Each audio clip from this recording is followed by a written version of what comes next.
Sir flip the question.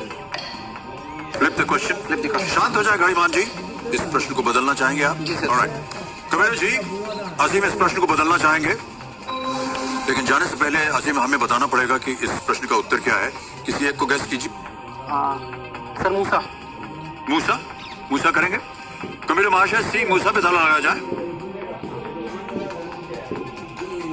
ये गलत होता अजीम, सही उत्तर है जिब्रील।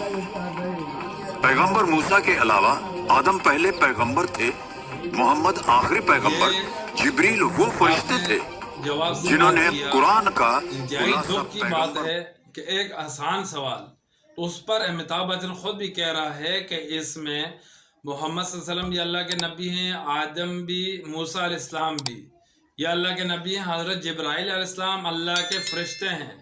और इस सवाल के जवाब खुद अमिताभ बच्चन को